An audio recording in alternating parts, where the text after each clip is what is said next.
Welcome to the Third and Central podcast, the only podcast dedicated solely to the University of Louisville Baseball program.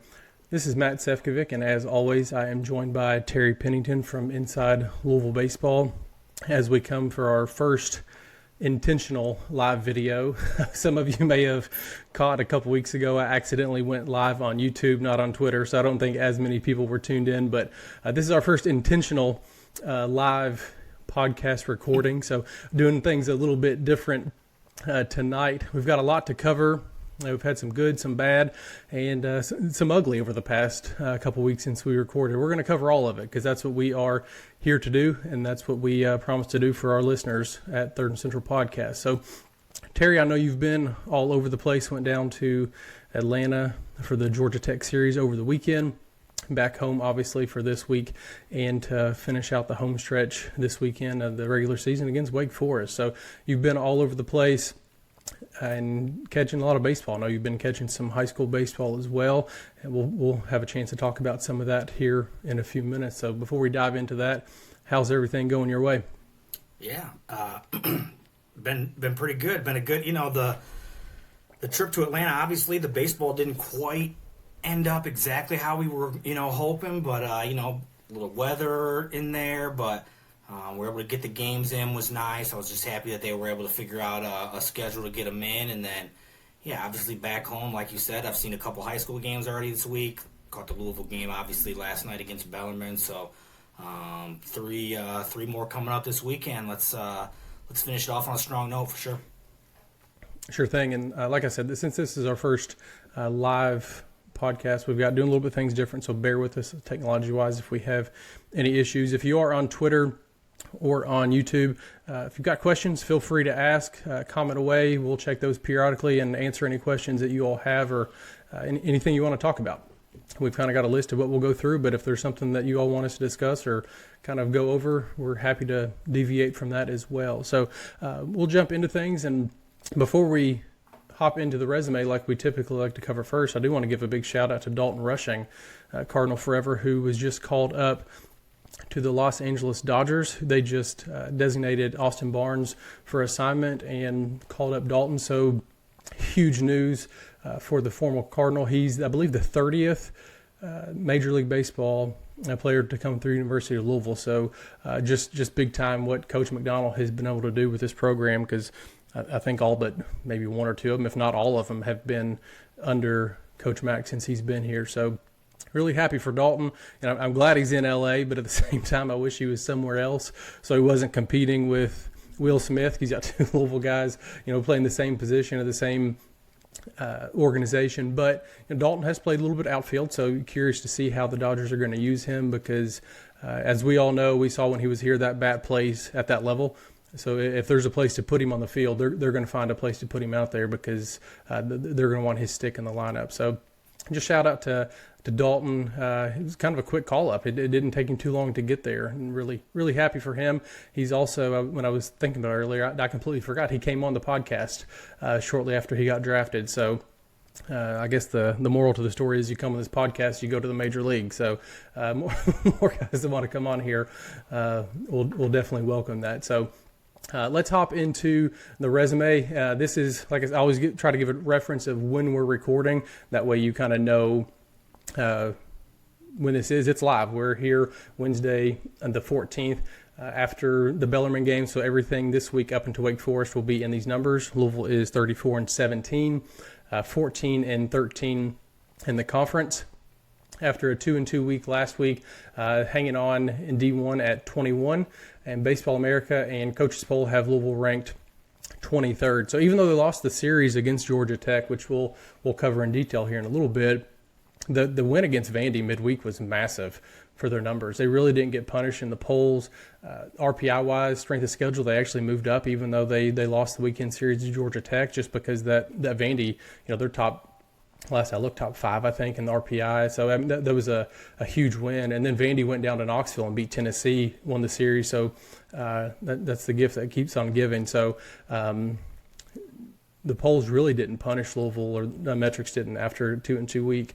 So Louisville is tied for 9th in the ACC currently. got a little bit of work to do this weekend because that push, we talked about this last week, that push, the difference between 8th and 9th is losing a bye in the conference tournament. So really need to make a push this weekend, win a couple baseball games, and get back to that 8 line.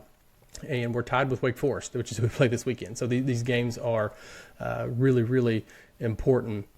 ELO dropped all the way down to 38 after the Bellarmine game. They were 29, so that they got stung pretty hard on that one. RPI currently sits at 27, and strength of schedule is at 30. One thing I do want to talk about, this kind of graphic has been going around Twitter the past couple of days, is Louisville is 6th in the country with in quad 1 wins with 12.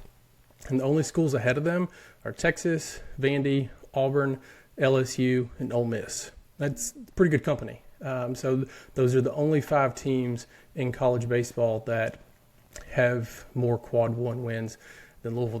They were actually tied with Virginia Tech and Georgia Tech with 12. But since Louisville dropped down a little bit in RPI, Georgia Tech and Virginia Tech both lost 2 quad 1 games. So that's really affecting their resume at this point in time. So that's currently where we stand. Terry, I know that's a lot to go over. Kind of what are your thoughts on metrics and kind of outlook going forward at this point in time?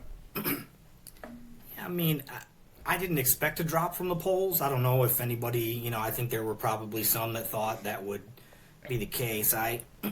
Obviously the win over Vanderbilt carried a lot of weight, as it should. I mean, it's a huge win. I mean, some of these big midweeks like that, those really matter. I mean, especially like you said, the gift that keeps on giving. I mean, when you beat a team that's in the top 5 in the RPI, that is only, I mean, it will keep giving this week as Vanderbilt finishes out their schedule. It will keep giving as the SEC tournament goes, because Vanderbilt is only going to play in the SEC tournament. They're only going to see good teams.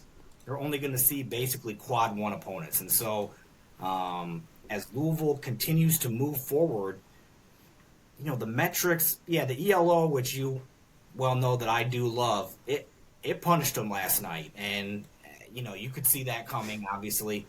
The RPI didn't take that much of a hit, and it was going to take a hit, win or loss last night. And so it only dropped 5 spots, from before to after.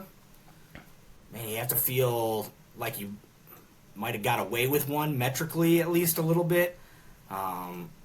Look, it's not a good loss on paper, obviously. But when let's put that to the side here for a minute and look at, I prefer, much like you just said, to take a look at things like, what's your high end, what's your ceiling?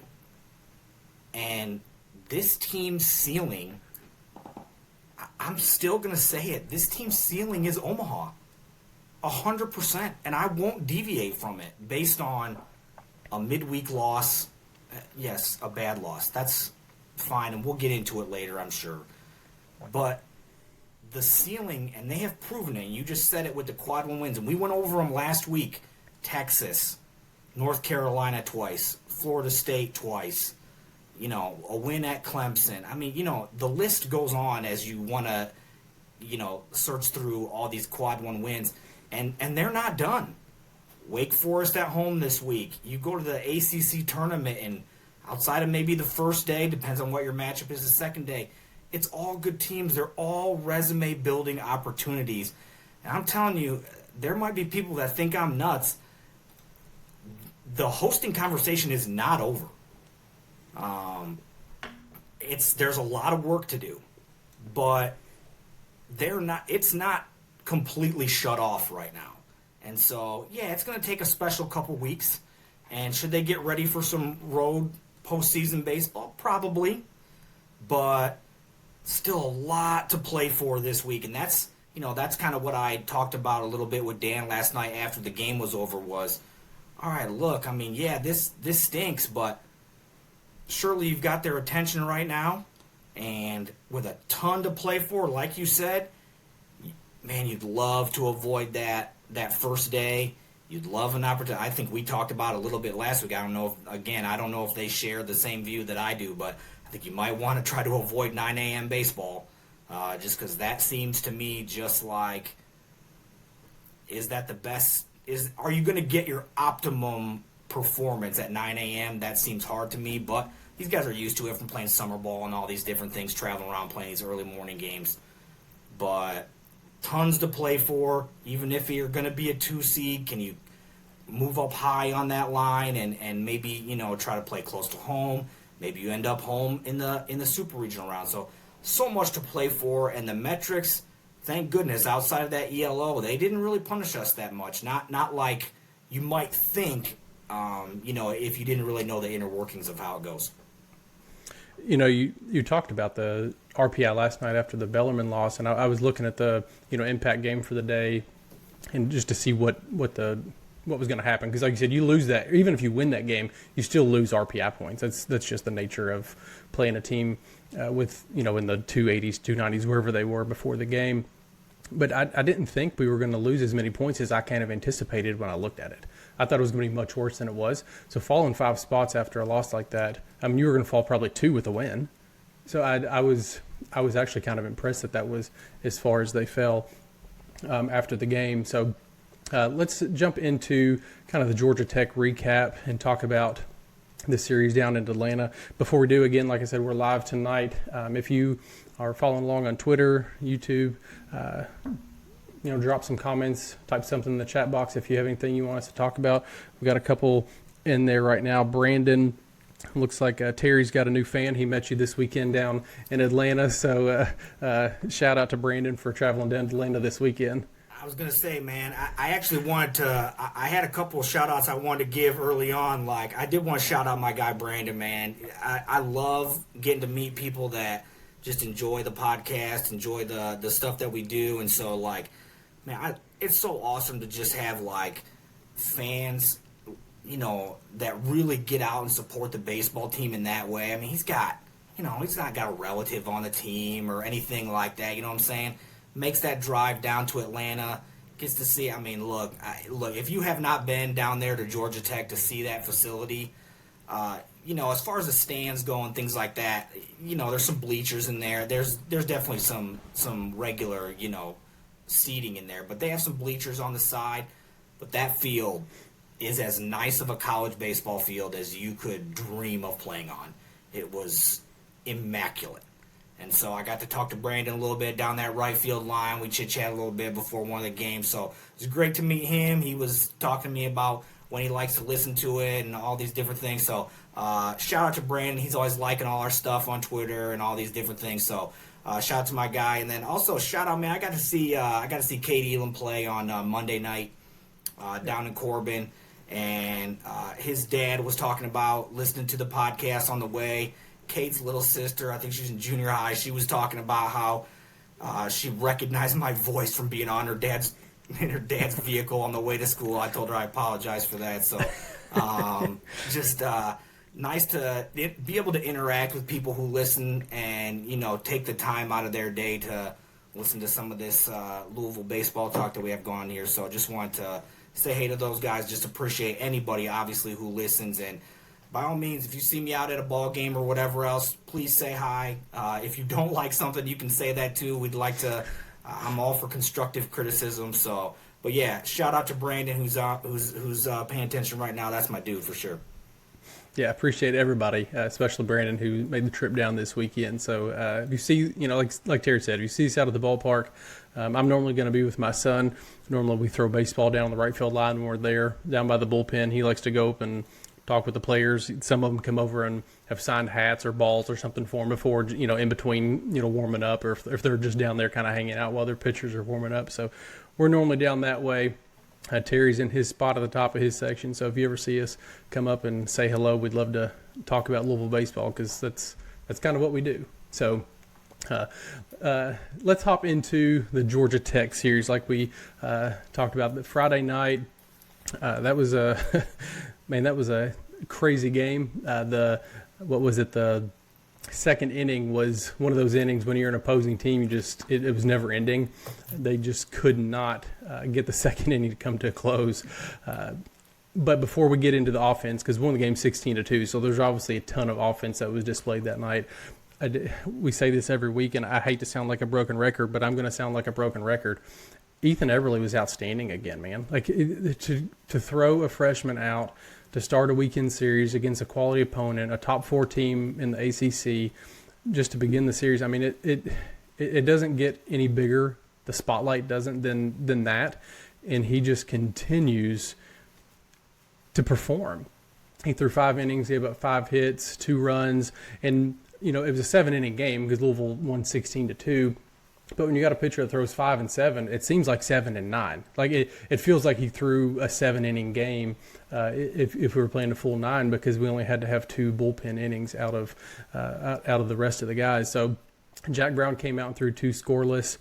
So only had to use 2 pitchers in that game, which was big. But the storyline of the game, like I said, was the offense. Scored 13 of the 16 runs in the second inning, highlighted by the back-to-back-to-back home runs from Zion Rose, Jake Monroe, and Eddie King Jr. It just seemed like they just wouldn't stop coming at you. No matter who was in the box, they were delivering. Lucas Morris, 4 of 6, had 5 RBIs. Zion had 3 hits, 4 RBIs. Everything was going right. We talk about on here the hammer and the nail, the windshield and the bug. I heard they were talking about on the TV. This is the definition of windshield and a bug, and Georgia Tech just couldn't do anything to get out of their way.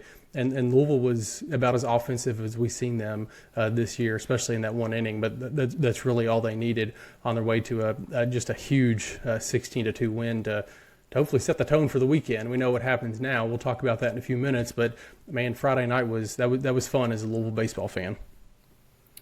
Yeah, I mean, honestly, it doesn't get any better than that. I mean, the game was kind of interesting at the very beginning. You get the first 2 outs, and then, Zion gets a steal.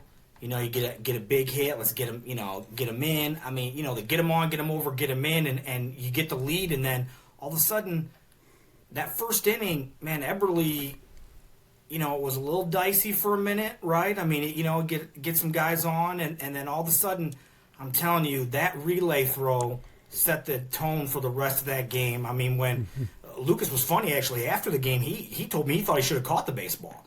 But the relay, and also when I talked to Mowry after the game, he said he knows if that ball's coming in from Alisea, it's going to be a strike. I mean, he said, he's putting it on me. And so just able to make an easy tag there. Dude was out by a mile. I mean, they reviewed it. That was ridiculous. But then the floodgates just opened up, right? I mean, you mentioned the homers, kind of ran through the list. Michael Lippy had 3 times in 1 inning. That's absolutely insane. The funniest part about it is, right, I mean, they did it before at NC State as well. I think they sent, it was either 16 or 18 to the plate in that Saturday game. And so, this team can get on that roll, and it does become very contagious. Everybody goes to the plate right, feeling good, feeling confident. The guys are coming back to the dugout. They're able to tell you very definitively about what they're seeing at the plate and, what the guy has. And so obviously that game got out of control in a hurry.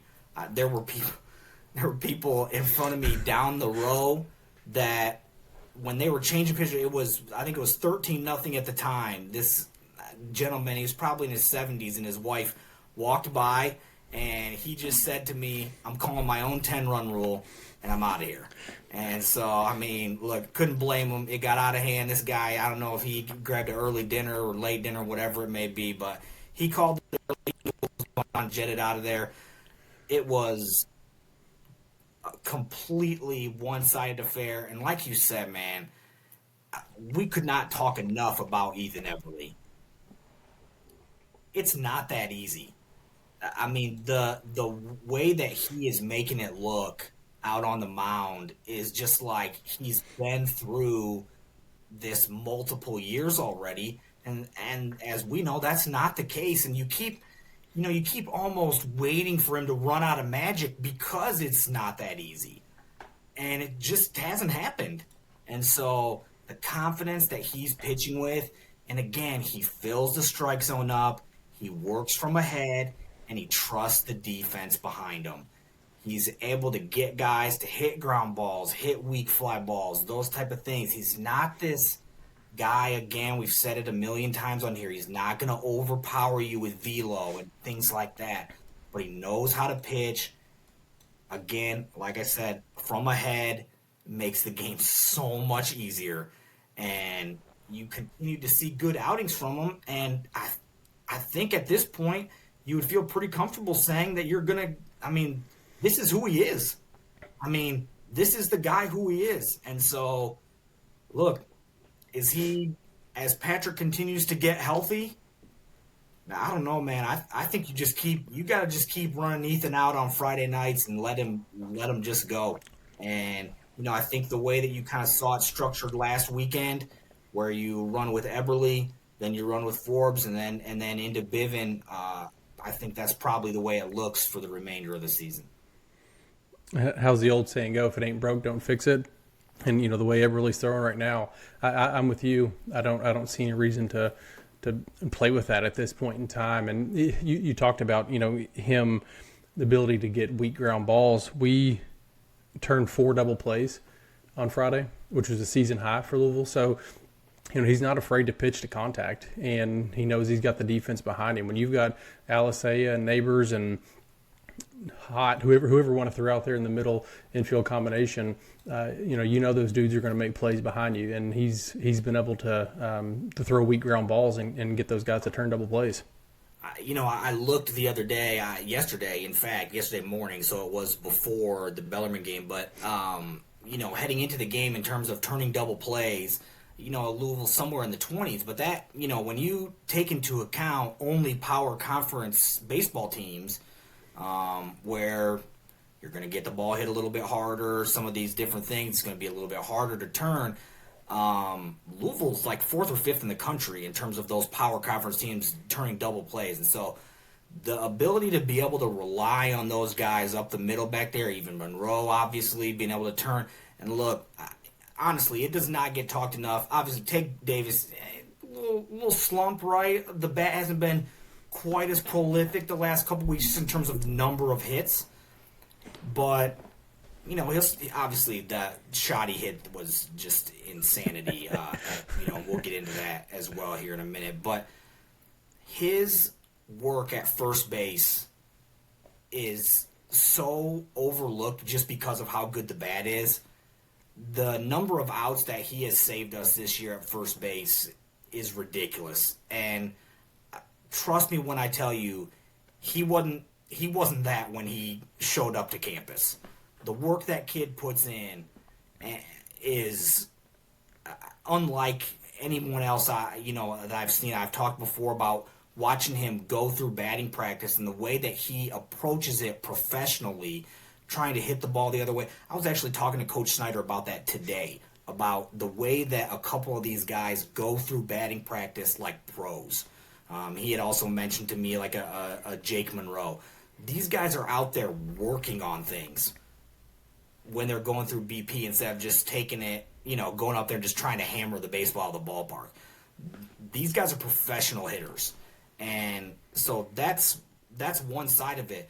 But, man, he plays both sides of the field, and being able to turn a double play relies also heavily on a great first baseman. Louisville has definitely found one in Tague Davis. Yeah, and Tague, his growth that we've seen from him defensively, you talked about, anytime a ball's thrown in the dirt, you really don't – you don't get nervous at all because Tague's just going to pick it. He actually, in the Bellarmine game last night, he picked a ball that he didn't go down to block it. Like he just trusts himself. He's prepared himself for this, and he's put the work in. That he's smooth over there. I think there was a replay down in Atlanta this weekend on a ball that he may have come off the bag on, that he probably should have came off the bag on, but he didn't. It was confirmed that he kept his foot on. So, just his progression that we've seen from him defensively. Obviously everybody loves the home run numbers, right? He's leading the country in freshman home runs. That looks good. That's flashy. Chicks love the long ball. I get all that stuff. But what he's able to provide defensively, that's a huge testament to the double plays that we've seen, because that's not just the two guys up the middle. He's having to stretch. He's having to pick balls. He's kind of the third guy that doesn't get as much credit as the two that turn the double play. Yeah, you mentioned the one last night. The one that stood out to me, and this may be the one you meant, the one that stood out to me last night, I think it was in the 9th inning when it was a strike 3 in the dirt, right? And Tague throws it down there. He had no business picking that baseball. That was because insane. There was a runner on third base, right? Yes. Because if he doesn't pick that, they score another run. That was, I mean, that thing about made my heart stop. And so just the kid's outstanding. He can do everything on the baseball field. It's going to be so fun to watch. I mean, just watching him develop from the fall, and I mean, I'd seen him prior to being here, but even just from the fall to now, imagine what this kid's going to be in 2 years.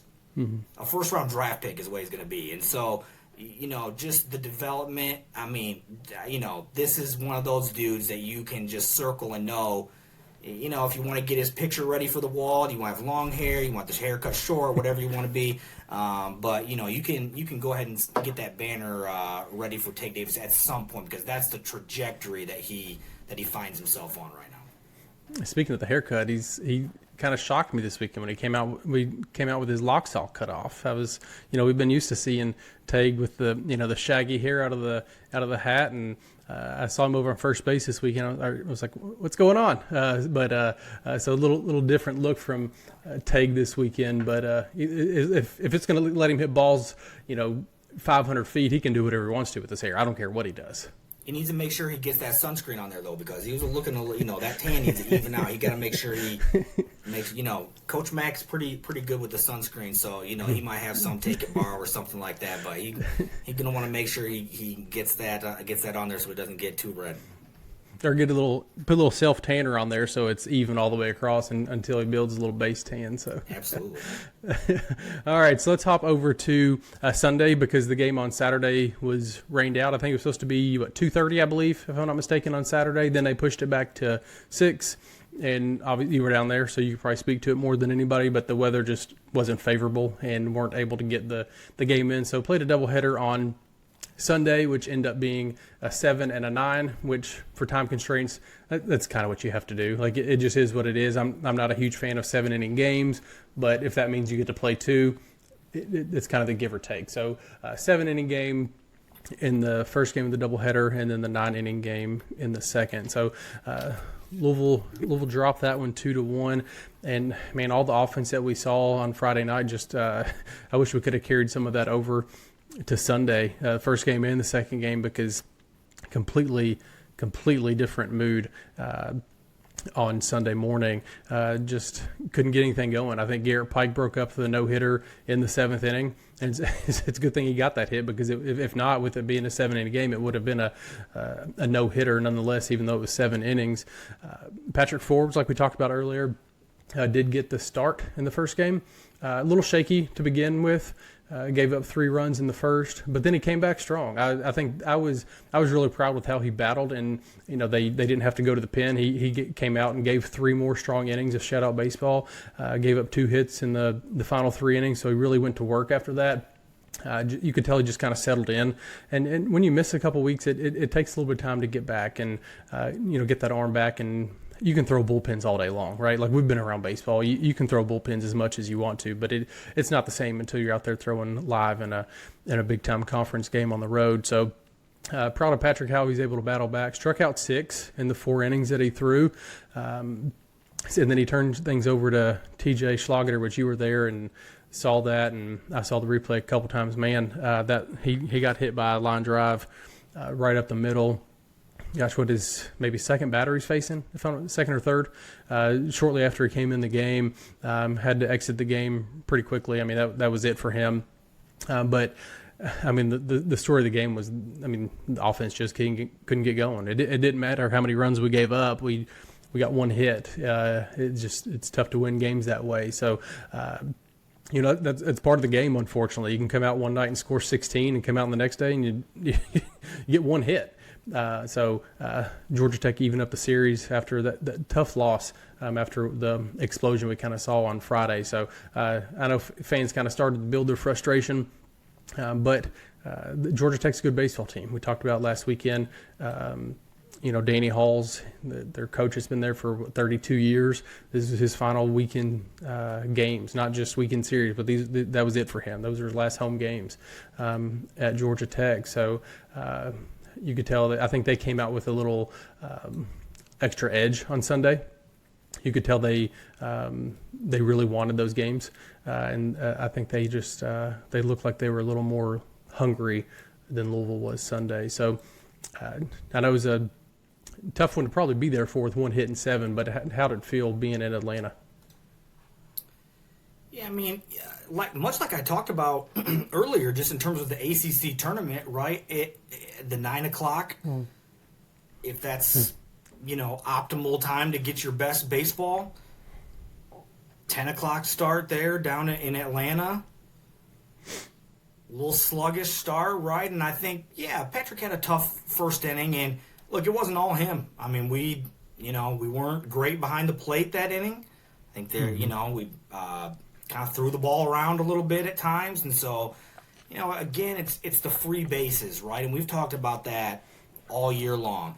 And to me, I'm not just talking about a walk or a hit by pitch. I'm talking about an error, a wild pitch, a pass ball. These things just all move guys around and move them in to where then when they do get a hit, it's a trot home instead of trying to go first to second or first to third or whatever the case may be. And so we helped them in that first inning for sure. You're exactly right. Patrick settled down. I've talked before on here about, some of that Justin Verlander mentality where it was kind of like, look, if you don't get to JV in that first inning, good luck to you. Because he always seemed to kind of settle in, right? And so that was much better from Patrick versus even on the week before at Notre Dame. I was impressed. Look, he was much, 15, 20 pitches past what was the anticipated cutoff point.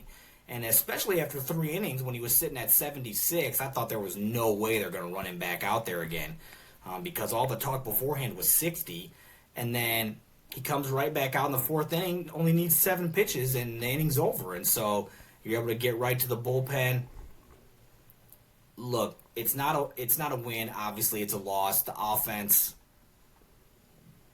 was non-existent, basically, right? And so, look, I mean, how many games have you ever won where you didn't play to run?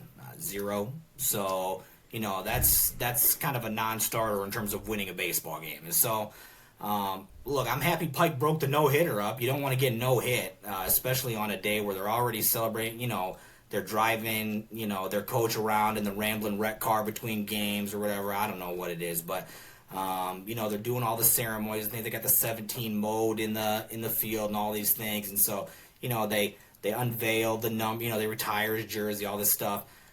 All that stuff's great.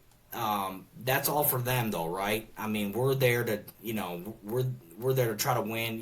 Let's try to ruin his day. And unfortunately, the bats just weren't there. And so in that first game, I was encouraged with how well Patrick threw the baseball, especially the last 3 innings. Like we talked about last week, the velo's there. So that lets me know he's fine. And so let's see if we can keep building him up. Let's keep building that pitch count up over, this coming weekend against Wake Forest. And then as we go into postseason baseball, let's see how stretched out can we get him. Can we get a full outing out of him? Can we get to the 5th, 6th inning if he's thrown well enough and get some length out of there to allow the bullpen. You mentioned it earlier when talking about the game on Friday. That was the biggest part to me was we only had to use 2 pitchers. So basically everybody's available on Sunday. So that was great. As far as TJ goes, that was incredibly scary. I mean, I'm kind of behind home, behind home plate. I mean, I saw that one the whole way. I stood up immediately, terrified dropped my phone, dropped all my stuff. I mean, that's really scary, man. You don't want to see that happen to anybody on a baseball field. Fortunately, that didn't get him in the face. Obviously some serious pain. I mean, the conversation that I had after the game was like, I mean, he was in so much pain. I think he was kind of, they want him to get back, take a knee. Let's make sure, the pain level doesn't kind of make you pass out or whatever it may be. And so, let's just hope for TJ. Let's see how it goes over the next few days and whatever, and whatever the case may be, however long if he's going to miss some time or whatever that may be. I'm sure I don't really talk about injuries on here, but let's hope that he recovers well and, we're able to see him, as the season goes on. Yeah, one thing I want to touch on that you kind of mentioned was Patrick. It wasn't just, wasn't him. It was, the walks, the errors, some of the mistakes defensively. We talked about this last week quite a bit, was walk batters. We walked Drew Burris in the first inning and he later scores. And it just that kind of sets the tone early. I think we had a error. We tried to was there a pickoff attempt, I believe, if I'm not mistaken. Maybe a ball got sailed into the outfield and a runner scored on that. So just a couple situations like that. It was over third base, right? Yeah. So a couple situations like that are very easily preventable. Instead of 7 give up 2 runs there or whatever we gave up in the first, cut that in half. And maybe the outlook's different. We couldn't play to run that game, but as the season goes on, 1 run here, 2 runs there, that's the difference in a ball game sometimes. So just little things that got to continue to try to clean up. So then the second of the game of the doubleheader happened, right? And you kind of think, okay, push that one behind you and we'll regroup and come back together for the second game. And it was, like I said, this was a full 9-inning game, which you mentioned earlier. Tucker got the ball again for another start, and I thought he looked pretty comfortable in that role. Able to throw 9 innings, gave up 1 run, and that run that he gave up, man, that still haunts me, and I'm sure it probably still haunts him. It was a pop up to the first base dugout. Tague Davis made a hell of a play going in the dugout to catch the ball, and Schmidt was on second base.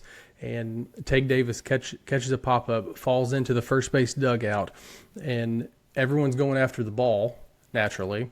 No one covers home plate. And he tags from second and scores on a pop-up in the first base dugout. Just kind of a mental lapse. Nobody was there to cover home plate. So gave up that run early in the game. After Tucker, West, Schweitzer, Daniel Levitch, they all came in and tossed the final 4 innings, gave up just 1 run. And we talked about this last week. That Georgia Tech offense, that's one of the best offenses in the entire country. Not just the ACC, that's one of the best offenses in the country. So to be able to throw 4 final frames against that offense, just giving up 1 run on your final 4 innings of the weekend, pretty impressive, and just really happy with the way those 3 pounded the zone late in the game. But one thing I want to talk about was, the top of the 6th inning, Georgia Tech was up 1-0. The only run was the run that they'd scored, the pop-up to first base dugout, and 2 runners on, 2 outs, and Eddie King Jr. hits a ball, line drive to left field, and the left fielder just made a hell of a play, jumped, robbed him of a home run. It was actually the number 7 play on SportsCenter top 10 that night. And Louisville ends up losing the game 2-1, and that 3-run home run obviously would have been the difference maker on the game. You never know how it would have played out, but just based on that ball alone, if it gets over the fence, Louisville wins 4-2. If Georgia Tech isn't able to do anything in the bottom of the 9th, so just a brutal way. Even as only able to pound out, 1 hit, I believe, 2 hits that game. Still had a chance to win the game with that ball that guy made an insane play on to rob Eddie of a home run. It was a hell of a play. We saw the same thing last night against Bellarmine. We'll talk about that in a few minutes, but you hat tip to the guy. But we talked about earlier about the ball that Tague Davis hit. If you go back and watch the replay, the first baseman, the second baseman, the right fielder, no one moved an inch. They didn't even take a step back. Everybody just turns around. That was the only motion that anybody in the stadium had. That ball was absolutely destroyed. I don't know if I saw a distance on it. I don't know if Georgia Tech posted it or not. Some schools do, some schools don't. But did you see it? Yeah, it was 436, I think. 436. But he absolutely got a hold of that thing. But nonetheless, it was the only run Louisville was able to put up that day. Only hit they were able to put up that day. So took a tough 2-1 loss in a game that had, like I said, a big opportunity with the ball that was robbed off Eddie's bat to potentially win the series, but took the loss and lost the series down in Atlanta and let Danny Hall kind of have his way and ride his rambling wreck car, stupid thing around the stadium as he won his final game there. Yeah, I mean, I'll talk about. I want to talk about the positives. I mean, anyone who listens, right, to the podcast or, follows me on X or whatever knows. I mean, I'm always glass half full guy. And so, especially about this program. And so, let's start with Tucker and how good that was and how freeing that is for the rest of the pitching staff to, okay, maybe we found the answer here on Sunday, in terms of having a third starter going forward.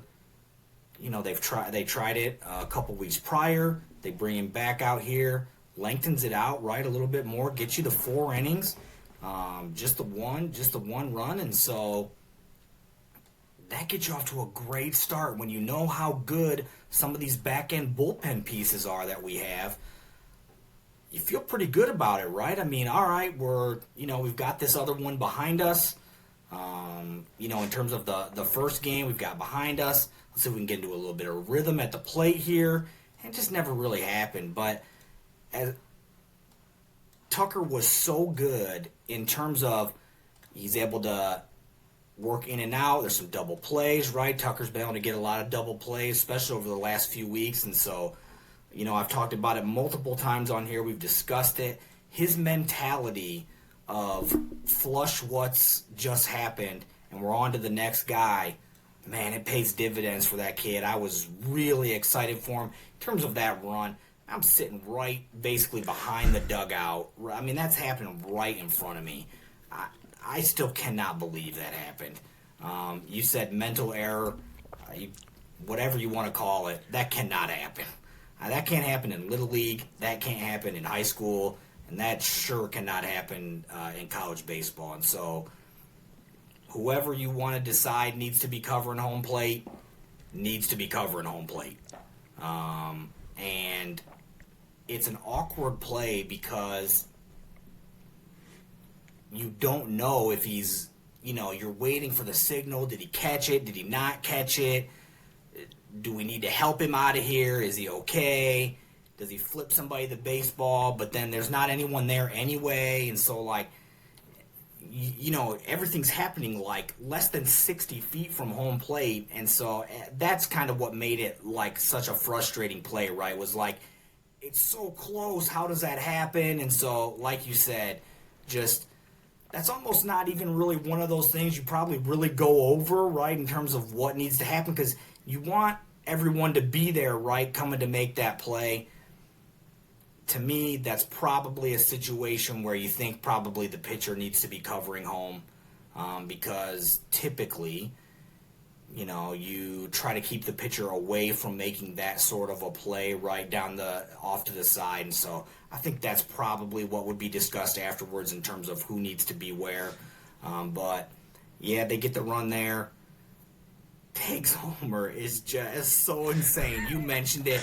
I have I'm down. I'm on the kind of probably even with first base, on the right field side, and I just like you I paid the most attention to the right fielder who kind of had his hands on his knees, kind of in a ready to go, and I mean he just turned his head and just watched it and was like, yeah, I mean that's stupid. So onto the net. I mean, the ball's hit so hard and so far. He's hit a few like that this year, right? Some of those tape measure shots. So I'm looking forward to getting to watch him hit the ball in Durham in a couple weeks. Let's see if he can match Ryan McCoy. Hit one off that building there out in right. I think what have we talked 480? I think that was 480. So let's see if he's got anything for McCoy when we get down there. But yeah, that was a tape measure shot for sure. And then you mentioned the robbery of Eddie. I'm telling you right now, I've never seen like after a robbery like that, I mean, Eddie knew like he got that one. You know what I'm saying? And so like, you know, he stopped about halfway between first and second and just got down to crouch, and he stayed there for a while. I mean, he could not believe that happened. And look, you got to tip your hat, right? It's a heck of a catch. I mean, it's such a good catch. I'm getting an update on my phone from ESPN about showing me the, you know, it's a highlight, like it comes through as a notification of how good the catch was. ESPN, don't send me that trash anymore. I don't want that. I got to figure out a way to, ESPN, don't send me anything that happens against Louisville or anything like that. I don't need those updates. I already saw it. But no, heck of a catch, hat tip for sure. I mean, he came back. I mean, Dan had put his arm around Eddie. I mean, hey, it's all right. We're, you know, let's go. Still a lot of game left. And that's the thing, you know, we give up the run and we fall behind. But, I mean, in a 2-1 game, it's one swing. And with this team, right, we've talked about it all year, cardiac cards that, you know, they've always got it in them. And we saw it again almost last night, right? And so, they were just one swing away, and so you just kind of look back at a few different times during the game, right? And you know, I thought we had a good chance to score a run in the 7th inning, and it just kind of didn't materialize. Some things, you know, some different things kind of happened there that are, you know, we'd probably like to do again. And so, the most encouraging thing from the weekend, I thought, was we pitched really well. And so, again, just like the Clemson weekend, I'm going to say it again, man. You mentioned how good that Georgia Tech offense is. I think I said it coming into the week. Massey had him number 4 in the country, offense-wise. And I said to Dan after the day on Sunday, look, there aren't hardly any offenses better than this one, than Louisville's in the country. But Georgia Tech's is one. And to be able to pitch well enough to win every game of that series, you got to feel good about it going forward. This team has the arm talent that they can beat anybody in the country. And so can you just put it all together on one, you know, on a given day? Can you put the defense, the pitching, the offense? It's all got to be there. But when it's all there, this team is as good as anyone in the country. I will not get off that. They are as good as anybody. And so that makes me feel good going forward, coming off the weekend. And yeah, it was disappointing, but there's positives to take away for sure, I think. No, I think you talked about some really important key things there. You know, we talk about this Georgia Tech offense that we saw. They're currently 13th in the country in batting average at .317. But you kind of do the same thing I do. When I look at these stats, I'd weed out the non-Power 4 schools because, you know, New Mexico's hitting .338. Like, who are they playing every night? Like, nothing against New Mexico. I'm sure you got a fine baseball team. But when you look at Power 4 schools, Georgia Tech is behind Arizona State and Florida State. And that's it. So we're talking about the third best batting average among Power 4 schools in the entire country. And to go down there to their place in a pretty emotional weekend where it's their managers last weekend, you know, they've got a lot to play for. To give up 10 runs at their place in a big weekend like that, I really think you have to be encouraged by the pitching staff. I know it's frustrating. You lose a couple games that you shouldn't lose, but it wasn't due to pitching. We couldn't score runs, and that hasn't been our problem this year. So if we can piece those two things together on the same weekend here in a couple weekends, we're going to be okay. Now, the fact of the matter is we have to do that, though. But we've seen it happen. Like we said, we've won, 6 in the country in wins against quad 1 teams. Like, we've put it together plenty of times, as almost as much as anybody else has. So it's there. But when you play a tough schedule like Louisville does against ACC opponents, like, you're going to lose baseball games. So frustrating, but we weren't far off. And I think that has to be encouraging. So a couple final thoughts before we kind of wrap up the series at Georgia Tech. I do want to talk a little bit about Colin Mowry. He had a big-time game. I believe it was the Friday night game Friday. Yep. Yeah, Friday night game when he started.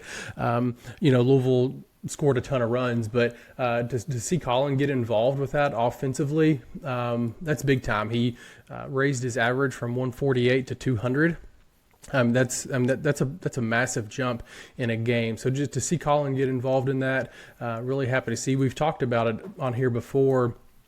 Colin's going through the season this year, kind of going through the motions. Like you're thinking you're going to redshirt.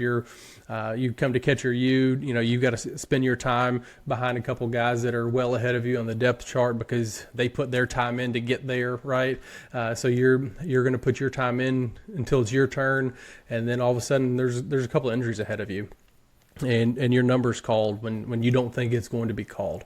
And to be thrown into a situation where you are inserted in the middle of ACC play and you didn't get to play against the Western Carolinas and the schools like that at the beginning of the season. Your first college at bats were at Virginia Tech. Like that's not easy. So just to see the growth and him be able to come in and contribute offensively is going to do nothing but build his confidence when his number continues to get called down the rest of the season. So happy to see that from Colin as he continues to his production. We need it, right? He's going to play.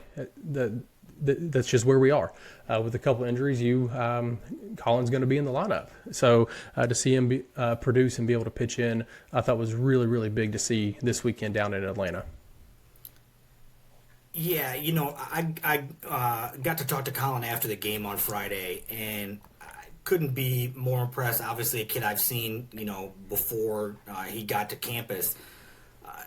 The kid's a worker, man. I mean, honestly, he was a kid we talked a little bit today. I talked with Coach Snyder a little bit about him and just the work that he has put in, not only just with his swing in terms of trying to change his swing a little bit and his approach at the plate, I guess, would be a better way to put it, but the way he works behind the plate and how good he has become in terms of receiving the baseball, in terms of staying in front of the baseball. Colin does a really, really good job keeping the ball in front of him.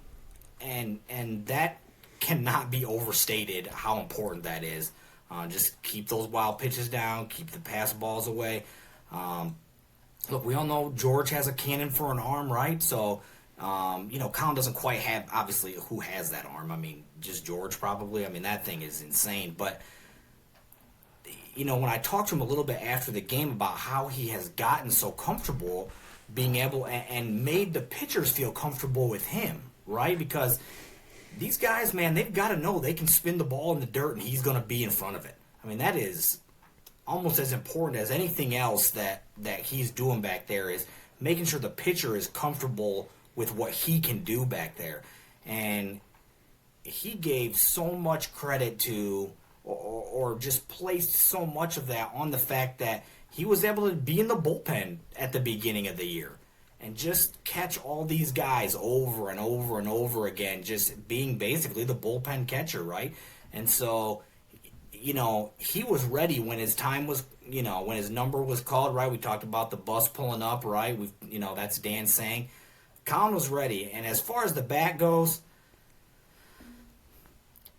it's so hard to just be inserted halfway into, like you mentioned. You didn't get to see that non-conference play like somebody else did to kind of get those reps, be ready. And so, man, that was really impressive of him. I think he had 2 hits in that game, and so was really excited for him. Like you mentioned, he is going to get to continue to catch as the final weeks of the season unfold here, and so couldn't be more excited for him. Again, I think it's just pretty neat that you got one Illinois freshman catching for another Illinois freshman on a Friday night, in the ACC. I mean, I guarantee you neither one of those kids thought that was going to be the way the season unfolded for them, when it began. So pretty cool story for both of them to just be kind of, seeing themselves excel probably a little bit earlier than they anticipated they might get the chance to. And so it's been a great development for this team as the year's gone on.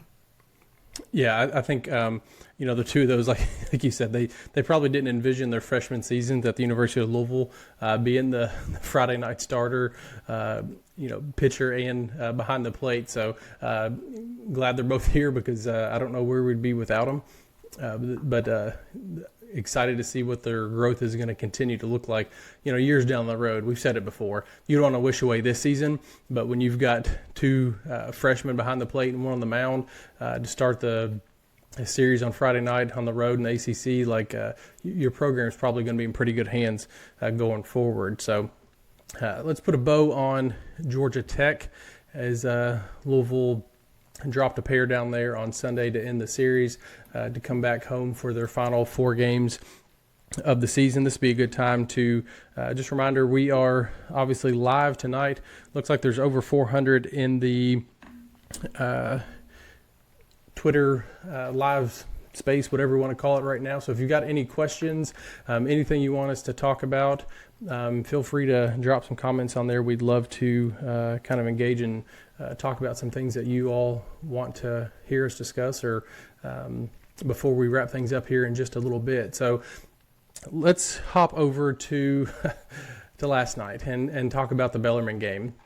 It was a rough one. I mean, I don't think there's anybody that is involved with the program or fans or anyone around the city, unless you're a Bellarmine fan, would describe it any other way. As Louisville lost that one 10-9. The Bellarmine's first win over Louisville since I believe it was 1991. And it was their first win over a top 25 team. I think they're now 1-16 against top 25 teams. So it was a tough one. But like we said earlier, metrics weren't as hard on us as I thought they were going to be. So I think that's one thing that was encouraging afterwards. But I think, and you and I briefly talked about it, Bellarmine just they came out with a little extra edge than we did. Louisville, they looked a little flat maybe, and you're playing a team in the other dugout that came into the game that had won 13 games I think going into it. So you think you can just kind of go through the motions and beat a team like that, but the Bellarmine pitchers, I mean, they came out and they threw strikes. They got ahead in the counts. They pounded the zone all night long. I was completely shocked. We had a 56, 57 minute rain delay, and the pitcher that was on the mound before the delay came back after the delay, and you typically don't see that with such a long delay because the guy, it gets hot, it gets cold, and just you're not loose and you're just sitting around. So you typically don't see that, but obviously the Bellarmine coaching staff saw something, and the dude came out and he was on it last night. He just, like I said, he just pounded the strike zone. Louisville really didn't have much of an answer for him. They clawed back into it.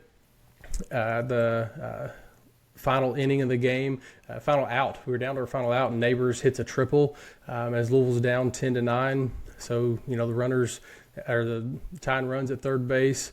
Lucas Moore drives the ball to the center field wall, and once again we get put on the SportsCenter top 10 because Bellarmine center fielder makes a running catch as he jumps into the wall, hits the ground, catches the ball, and for the third out of the game, and Louisville drops it 10-9. So I know it was a tough one. You were there. I know you stuck through the delay, which on TV it didn't look like too many people did because it wasn't a favorable night for baseball. But you were there. What was it like from your vantage point, and what was the feeling from the coaching staff kind of after the game when you talked to them? Yeah, to the tens of us that stayed, I think there weren't many for sure. Obviously bark at the park, right? So I start out in the outfield. With the with my wife and with the dog, and so the rain delay comes, they bailed, so I'm back to my normal seat up in 203 for sure. Yeah, there weren't many of us left. K-Man down there was still there. He hung around, and some parents, I believe. But no, look, I don't wanna sugarcoat it in any way and act like that is the type of thing that you want to be, you want to write off and say is okay, or that,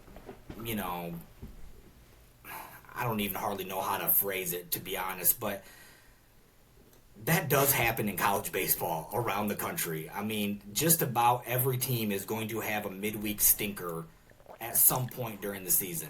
And if you want to go down the list of, teams throughout the country that have lost a midweek like that they should not have lost, the list is going to be very long from those top teams. It happens. It had not happened to us this year. Fortunately, there have been some comebacks, right? We've walked off some teams that maybe we should have kind of taken care of earlier in the game, at least when you look at it on paper. And like you said, they pitched from ahead. We were behind in the batter's box repeatedly last night. And I think that's what got us in a lot of trouble. It's very easy.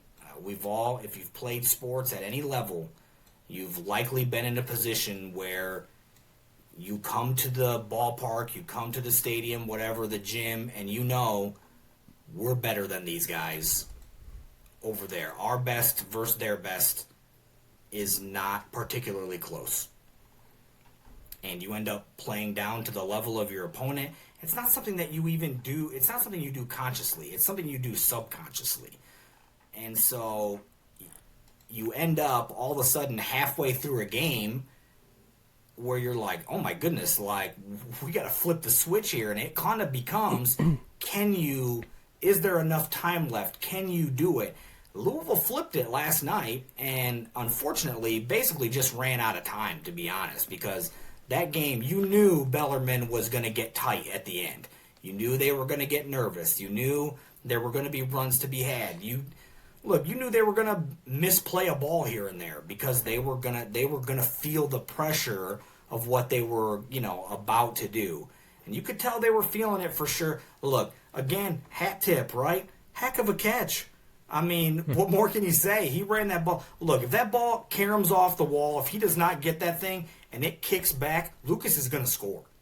I mean, he was running out of the batter's box. He was hauling. The ball that Kamayu hit before that, Kamayu hadn't hit a ball that hard in a month and a half. I mean, that thing was scorched. And he burnt that dude. I don't know why they were playing in like they were. I guess maybe because Kamayu hasn't hit a ball like that in a while, but he hammered that baseball. And when Lucas got, I'll be honest with you, from my vantage point, I thought it was gone. Off the bat, I thought he hammered it that like that. I thought we just walked him off. After the game, obviously the mood was down, right? I mean, in the dugout, on the field, it was not good. The positives, like you said, the metrics didn't hammer us. Like, I thought it might be another 5 to 7 spots down in the RPI. And so, like we've talked about a million times on here, I think the RPI is terrible. But it's the system you got, right? So it is what it is, and so you have to pay attention to it. Fortunately, it didn't punish you as much as you thought it could have. And there's no way you don't get the best from these guys this weekend. They were sleepwalking last night. There's no doubt about it. I mean, just the focus, some of the things that happened. Again, the errors, the walks. I mean, these... It's the same thing. When this team is focused and locked in, works from ahead, and plays clean defense, they win. Period. They have all the tools, they have all the things that make them one of the top, teams in the country. It's just, man, that's what's frustrating about it to me, is just that when they're at their best, it's there. And so it's like, you've got to be able to bring that focus, that professionalism, right? Dan talks a lot about, that's a word he uses a lot. Can we be professional and show up after the highs, right? That's what he was talking about last Friday after Georgia Tech, after the win. Let's show our professionalism and let's come out and show that we can not play just one good game on the road. Well, you got to be able to do it against the best teams and the worst teams, because otherwise you find yourself in a night like last night. And so, as frustrating as it is, The sky's not falling. You're not missing the tournament. You're not, we're not firing guys. We're not doing any of this nonsense. Listen, let me tell you again. I've said this on here before, and I'm going to say it again. If you are one of those people that hops on Twitter and starts posting underneath the baseball account about all this other nonsense, guys, where's the comments when we win? Where's the excitement on Friday night after the offense put up numbers like that? How come there aren't 70 some odd comments, 80 some odd comments after a W? Where are those? Well, I don't understand it. It doesn't make any sense. And they lose a game that, yes, they should have won. They all know that. They don't need you to get on there and make derogatory comments, F-bombs, fire this guy, fire that guy, we don't have this, we need this, get rid of these guys, bring in this guy, pay the... What are you guys doing? Get a life, man. These guys are in college. You're a grown adult. Hopefully, if you're a kid and you're doing that, I guess I might give you a little bit more of a pass, because then you just don't know any better. But if you're a grown adult and your first inclination after the game is over is to hop on X and thumb out some nonsense, and you don't even have your real name on your account, you don't have your real photo or anything, man, say it with your chest, man. Who are you? Do you come to the ballpark and talk? Would you say that would you say it to those kids' faces? Absolutely you would not. They're kids. They have parents. Like, they have families that read through that stuff. Dudes, get a life. Stop doing it. I'm going to continue stomping for these kids because I'm around them all the time. I'm around their families. Get a life. If that is your first thing, if you are going to go do that, please stop doing it. You make yourself look like a complete moron. You have no idea what you're talking about.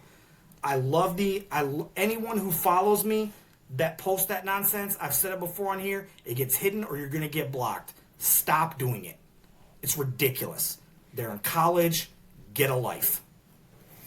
I was going to bring this up a little bit ago.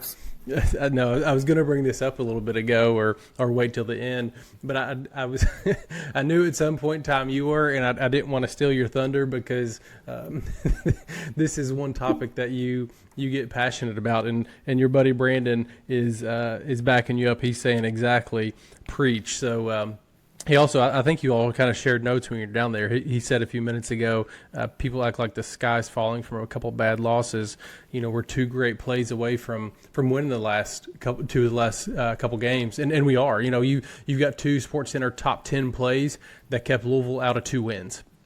Sure, it's Bellarmine. We shouldn't have been in that situation. We could have that conversation. I get that, but if we don't end up on SportsCenter twice. We're 2-0 in those games, so it's part of it. Phipps commented on here and said walks, hits, HBPs, and errors, and that's spot on.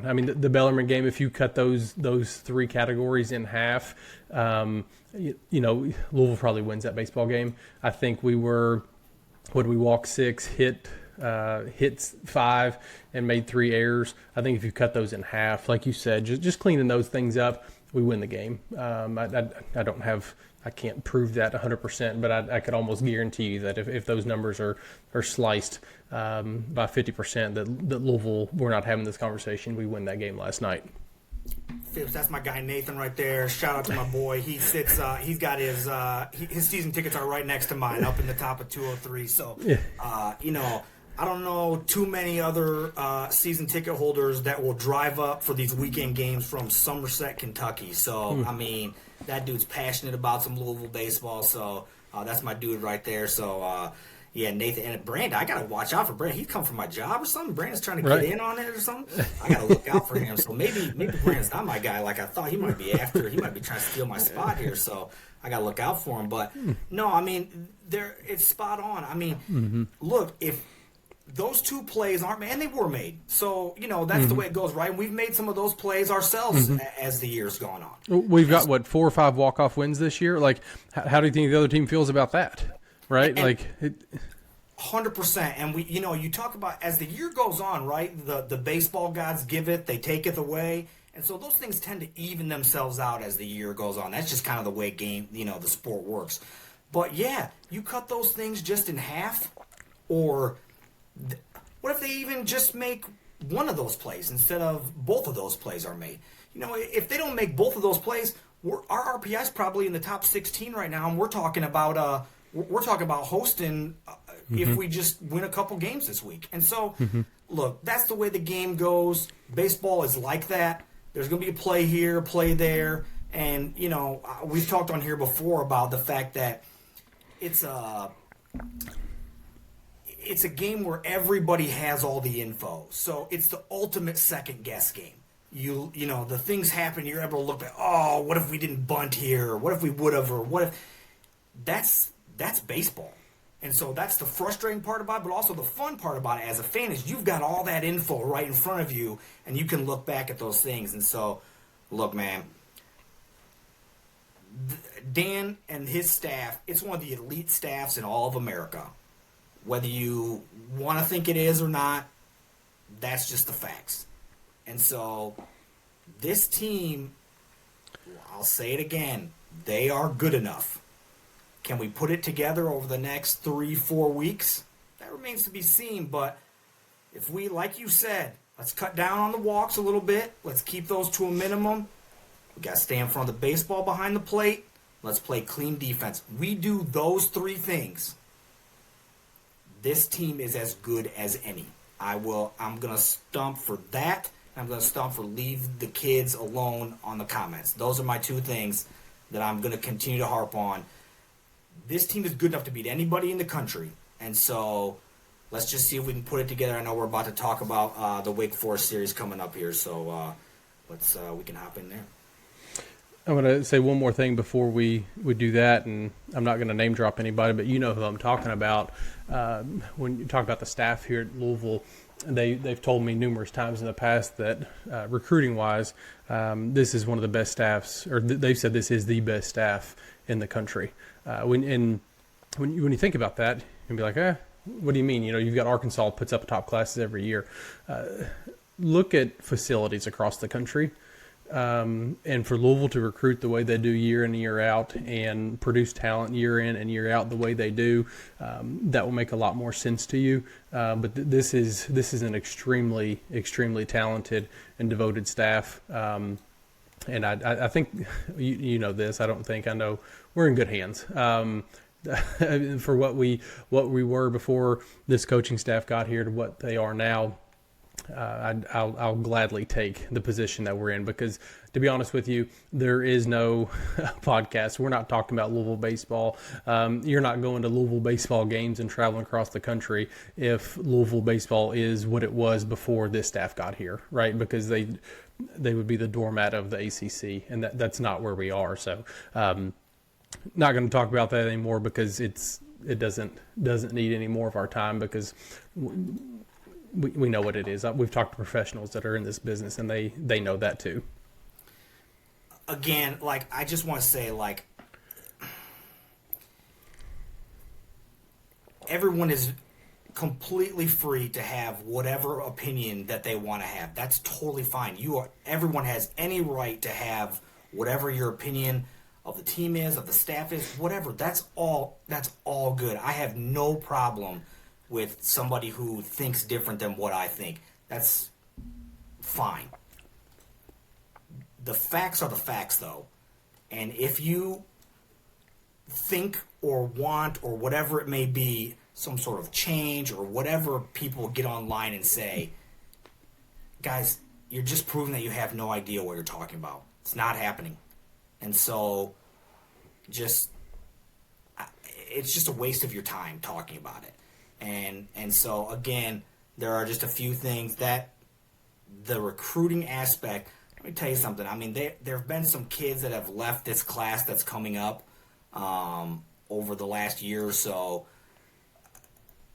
The way that these, there's 3 or 4 of them that have left that are elite talents, that are seeking NIL money, right? They're seeking huge money, right? And some of them are going to some great places, Tennessee, A&M, LSU. There's some of them that have switched, Kentucky. some people change allegiances for different reasons, right? And a lot of them have to do with money. And let me just say, man, if you've got freshmen coming in that are seeking solely money, that's not a fit. That's not a culture fit. And so sometimes there can be addition by subtraction on your roster. And let me tell you right now, there are some kids on this roster right now that are redshirting, that are not playing, that have superstar potential. Look, I've said before, I said it earlier in the thing, I saw Cade Elam on Monday. Cade Elam is a star. I mean, like a day one in the lineup kid. The way that this staff is able to identify these kids so young, and that was kind of the point that I wanted to make to piggyback off you. Before, I mean, it's harder, you're not able to do it anymore, but before, they're identifying these kids as 8th graders, and look at what they've become, these top 60, top 100 kids that they're able to pick out because they understand what it looks like to progress through and what the development looks like. And so, guys, no one else is doing that. They're coming in late and trying to grab kids with money. And if you can get a kid with money, then you can get him. And then he's probably not for here anyways, because that's not what the culture is here. And so, yes, Snyder, Vrabel, Roger, Dan. I mean, these guys, let me tell you, Cade Elam's dad told me that Coach Mack showed up a few weeks ago down in Corbin to watch a game, and he sat right down with his Louisville stuff, right down in the middle of all those scouts. Yeah, I'm here. This is our guy. We want this dude.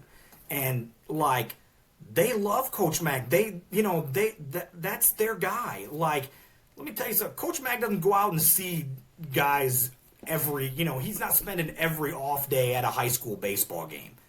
So if he goes down there and has identified, hey, I'm going to go down and see this kid, they want that dude. And so I'm excited about the kids coming in, the kids that are here that some of y'all have not seen yet.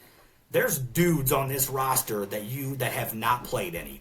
Believe me. And you will get to know these household names in the coming years. There's dudes coming in.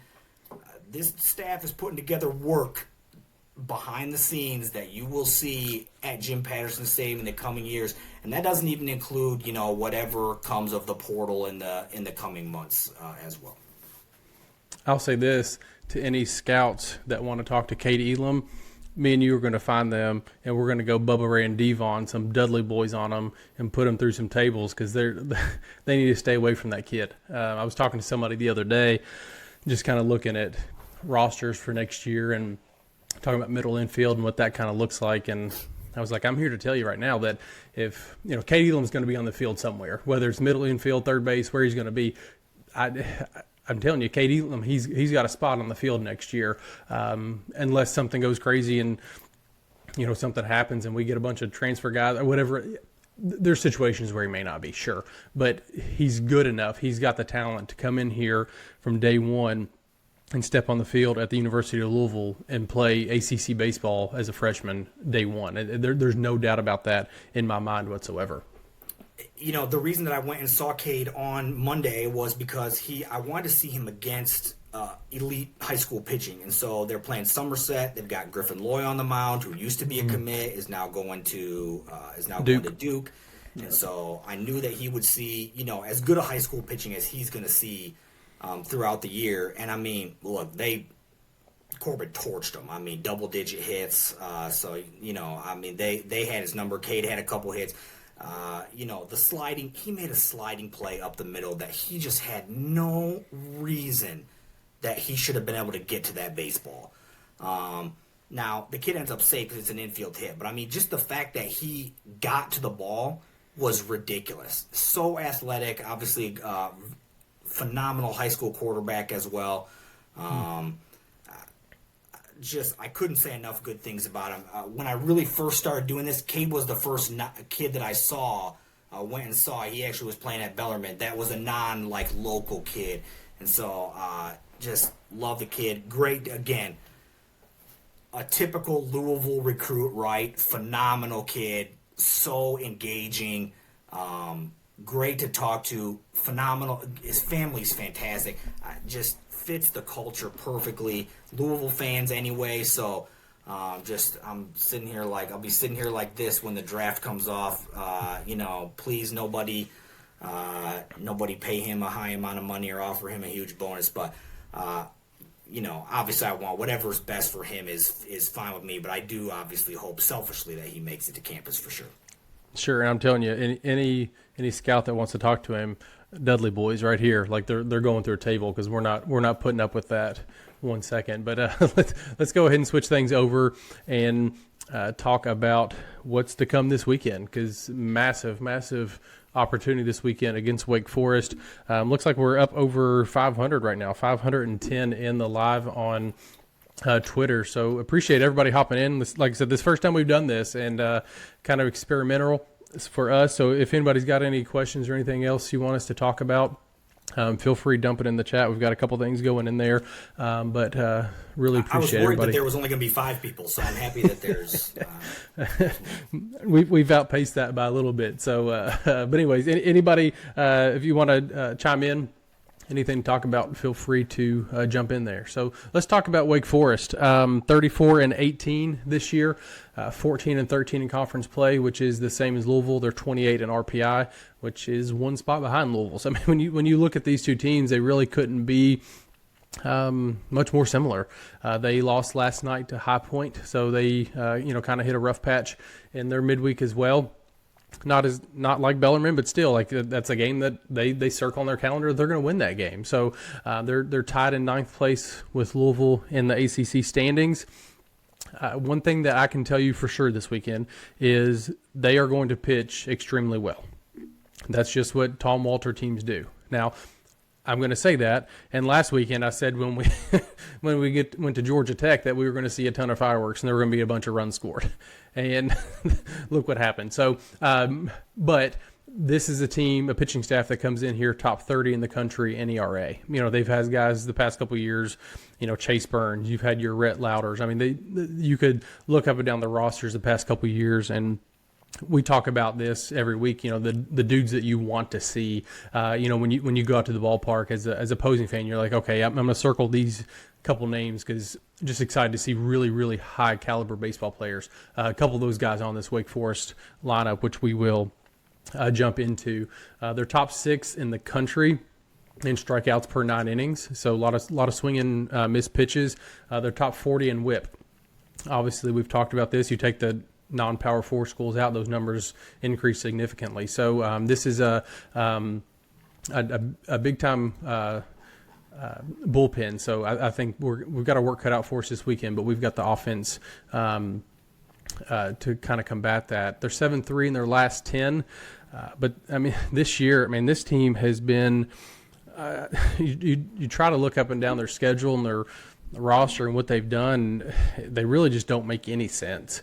You talk about Jekyll and Hyde, and that is Wake Forest baseball this year. They won a series at Florida State. Then they lost a series against Boston College. They got swept by Virginia Tech at home. Like they've kind of just been everywhere. They beat the best of the best, and they've kind of, they lost a series to Boston College. So you really don't know what you're going to get. And it's not like this Louisville team that has struggled on the road and won a lot of games at home. They're all over the place. Like they win at home, they lose at home, they win on the road, they lose on the road. There's really no way to really compartmentalize what we're going to get from this team this weekend. This is a Thursday, Friday, Saturday series, just because it's the last weekend series going into the ACC tournament. So Thursday this is if they go with the same starting rotation we saw last weekend. Blake Morningstar, you're probably going to see him on Thursday, 5-1 with a 2.44 ERA. High strikeout guy, 75 and 66 innings. So he's a guy we're going to see quite a bit of. Friday night, Matthew Dallas, 4-1 with just an ERA, 5.03, just over 5. But he's only averaging about 4 innings per start. His walk numbers get pretty high. I think he's a guy that we've got a big opportunity to just be patient with. Make him throw you strikes. We've seen some teams use that against us this year at times when we struggle with the zone, and that's something that we're going to have to use to our advantage against Dallas. Saturday, if they throw the same guy they threw this past weekend on their Sunday, Chris Lavonis, he's 3-1 with a 5.34. High upside guy. He was drafted 67th in the 2024 draft. So a lot of talent there. Pretty raw. He's only going 3 or 4 innings also. So they're the two back end guys. They're not getting deep into the games. So you're going to see, I don't want to say bullpen games, but you've got an opportunity to see a ton of different arms on the second, third game this weekend, which tells me that when you've got a team that's top 30 in the country in ERA and their starters aren't going deep in games, that means they've got a hell of a bullpen. So we're really going to have to we're going to see a ton of arms this weekend. They're going to throw guys at you. You may see a bunch of situational dudes. You may see dudes throwing an inning or two here. But you're not going to see guys go deep into the game. I say that, and now Dallas will probably throw 7 or 8 against us. But that's what they're comfortable with. That's kind of been their bread and butter this year, and that's what we are going to see. My guess is from Wake Forest this weekend. Offensively, again, identical to Louisville, 306. Louisville's hitting 307. They score 8.4 runs a game. We're scoring 8.1. So, I mean, these two teams, when you compare them statistically, they're about as similar as you can get. One guy in the offense I'm going to highlight is Cade Lewis, transfer from Butler. He was all everything as a freshman last year, won some freshman All-American accolades. He's 10th in the country in batting average. He's hitting .414 right now. Got 11 home runs, 54 RBIs. He's that dude. I mean, we talk about a guy that can beat you by himself. In their lineup, it's Cade Lewis. That's the guy you've really got to keep an eye on and worry about how you pitch to him. And we've talked about it before. If you get in a situation, just put him on base. Like, don't even pitch to him. Make somebody else in the lineup beat you because he's that good. So Cade Lewis, remember that name this weekend because we're definitely going to see a lot of him. As you look into as you go forward with the weekend, I've seen a lot of Wake Forest this year. They've been on TV a bunch. I try to do my homework ahead of series, so I try to really save games in my DVR and things like that, and go back through and watch and like you said, look through the stats and all these type of things, but. They couldn't ride more of a roller coaster than they are. I mean, these guys are. You just mentioned, High Point. High Point's a pretty good baseball team, actually. But again, just a team they should beat, right? You look at it, and that's you're circling now, like you mentioned. That should be a W. And so, when you look at everything, these are teams. We're both playing for all the same stuff. Whether it's that Tuesday off, you want to get out of that 8-9, you want to. Try to get into that 7 seed, right? You got, what is it? Who's Miami play? Notre Dame? Somebody like that. And so, there's just a lot of that, 7, 8, 9 with Virginia in there as well. Like 10, these teams were all jockeying for position, and Wake Forest is right there with us. They need this as bad as we do. And so, as far as it's not the same level of team that Wake Forest has had the last 2-3 years in terms of the high front end pitching in terms of having that, top 5, top 10 starter, that's going to be drafted. But they do pitch well. And the key, as we've talked about on here, it's always the same when you see an elite arm.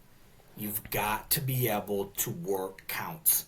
You've got to work deep in counts. You've got to get that pitch count up. But here's the issue. You don't want to fall behind in the count. You don't want, all of a sudden, you're 1-2 and now you're in a big hole. Like, yeah, you're trying to, you don't want to be behind in the batter's box like that. And so there's a fine line in there where you've got to be able to spoil some pitches. You got to be able to foul some pitches off, work these at bats. That's the key to me, again, is, especially Friday, is get into that bullpen early.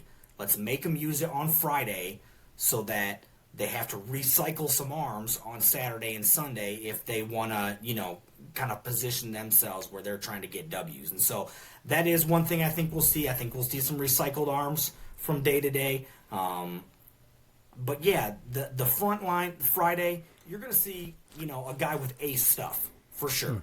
In terms of ERA, just about as good as what you're going to see from a Friday guy in the ACC.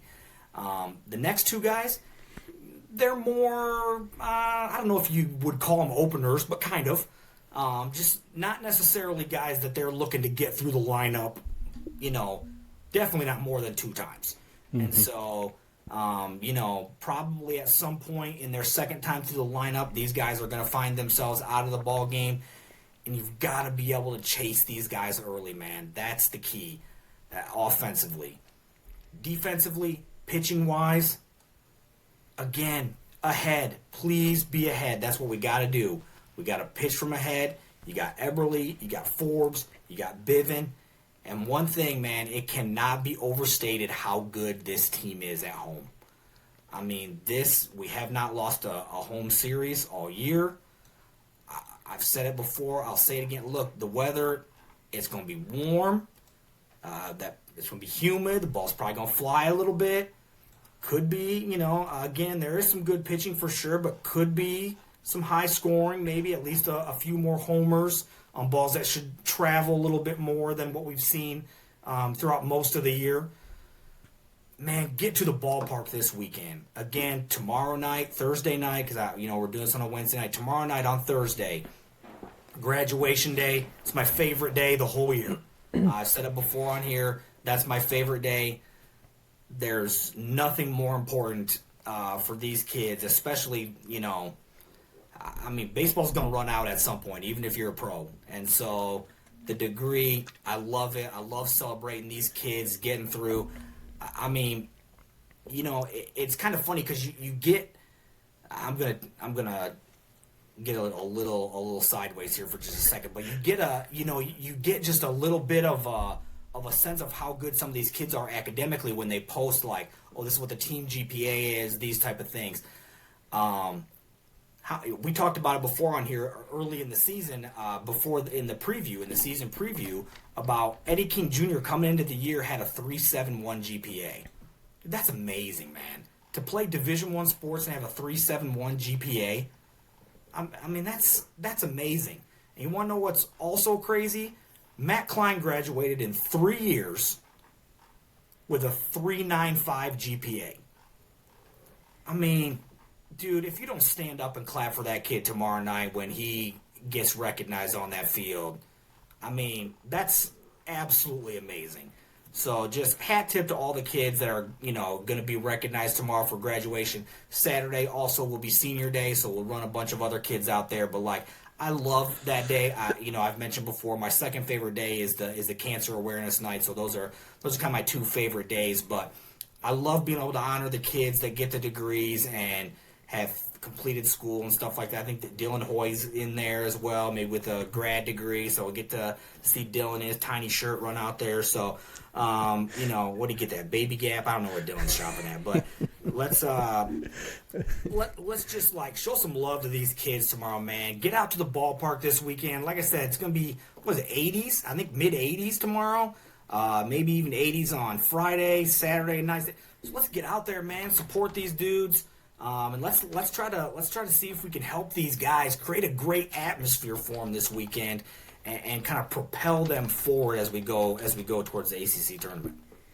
A couple things that I want to cover that you just kind of went over a little bit is, not only do you go to every baseball game, have you missed a game yet this year? Oh no, I haven't missed a game in 3 years. Okay, so you haven't missed a game this year. You can rattle off stats and all this stuff. But I think the most impressive thing that I just found out about you is you can also just rattle off GPAs whenever you want to also. So kudos to you for that. But, when we talk about their GPAs and stuff. It's not like they post. I don't remember who got kind of mocked for it a couple years ago.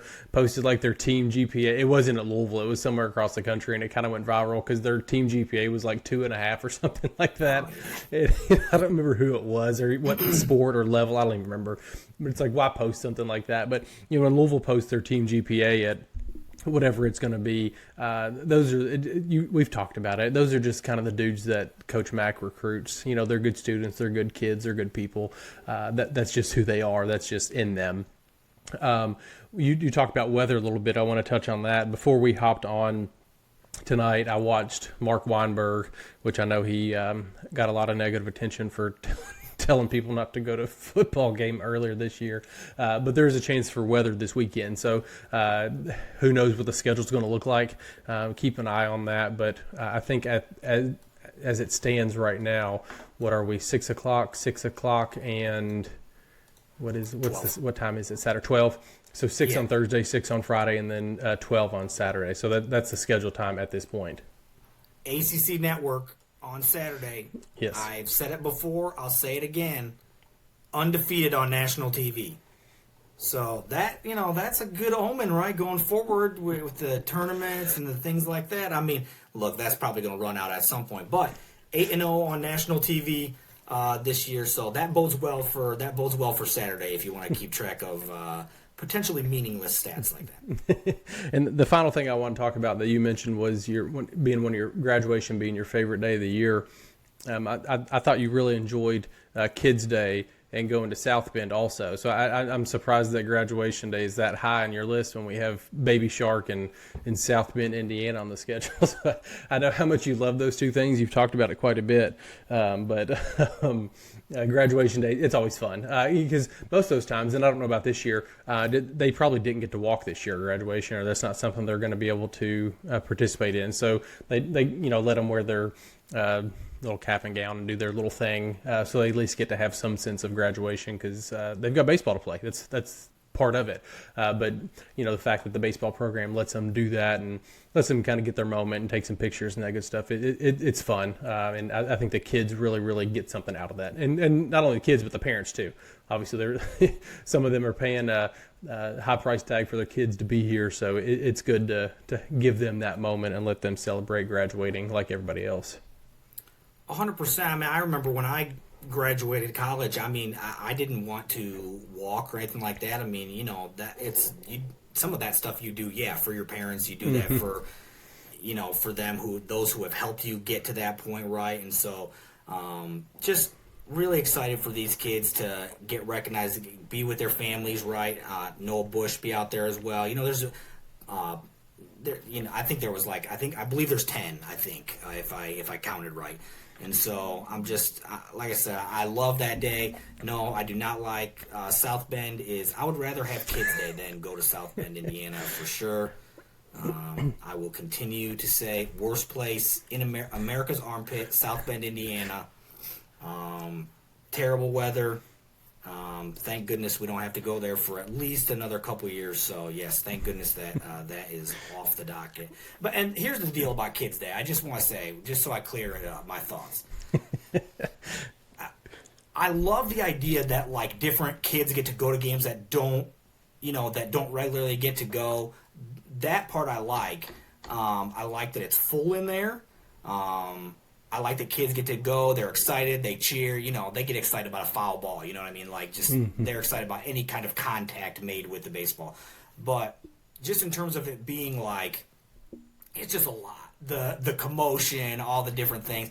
And it's also part of, selfishly, I mean, I don't have a seat that day because it's taken, my season ticket seat is not there. So, I mean, it's selfish mostly of why I don't like that. But I do love the idea that they all get to go. I feel bad for the teachers, honestly, who just have to constantly go up and down the stairs trying to take kids to the bathroom. Who needs this lunch that we just packed in this cooler? It's a crazy day. But no, Kids Day over South Bend, Indiana, all day, every day.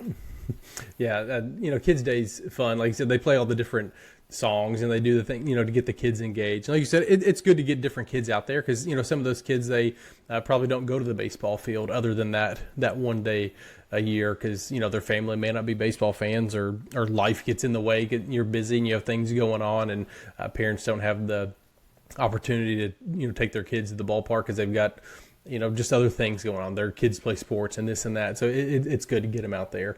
But I've been to a kids' day before, and it's crazy. But the kids seem to really enjoy it. But I am out of Eagle Rare, which means I'm out of things to talk about. Looks like we are up to about 559 right now on Twitter watching live, and just couldn't be more thankful for everybody that hopped on. We've been talking about doing this. The guys that stayed at Louisville, Jacob, Presley, and everybody else. It's kind of a vision of theirs, and we didn't really know what it was going to look like, but it's obviously worked out well. We hope you all enjoyed it. If you did, this is something we'll probably continue maybe to do again. Probably not every week, but from time to time we would like to do this if it's something that everybody wants. Gives everybody fans an opportunity to kind of chime in. We appreciate everybody that did. Sometimes Terry and I find ourselves recording this thing starting at 11, 12, even later than that. Just kind of depends on what's going on with our lives. So we can't always go live at midnight. That's not really feasible, but we do appreciate everybody that tuned in. So Terry will be at the ballpark this weekend, catching up on everything. I'm going to plan on being up there on Friday this weekend.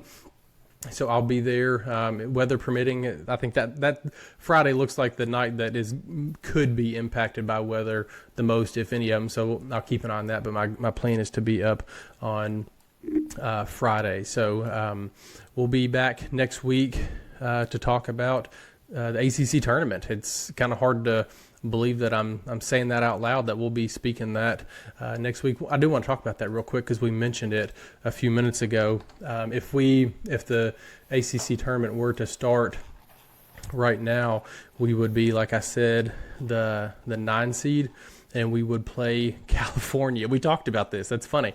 So we play California in the 9 a.m. game, right? So that's early for us. That's 6 o'clock for them. So they put Cal in the 6 a.m. game. So rough. That would be rough for the Bears, but advantage us. Hopefully that's not the case. Hopefully we win a couple games this weekend and shoot up into the top 8. We don't have to worry about that, and we can get at least a bye because that would be on Tuesday. If we get a bye, then that would push our first game back to Wednesday. So either way, whenever we play, we'll be back next week to talk about the series against Wake Forest and to kind of preview what the week looks like ahead in the ACC tournament. So, Terry, I know you will be there this weekend. I want to give yourself a chance to plug yourself and your Twitter page and your YouTube and all that, because you do a fabulous job. Win, lose, draw, no matter what it is, you find yourself on the field talking to coaches and players. And I myself, who don't get to go to all the games and meet with the coaches and players, I even find your videos very, very insightful. You're the best at it. You give us the most insight to what's going on and what the coaches and players feel afterwards. So talk about where they can find that information and catch up with you after all the games.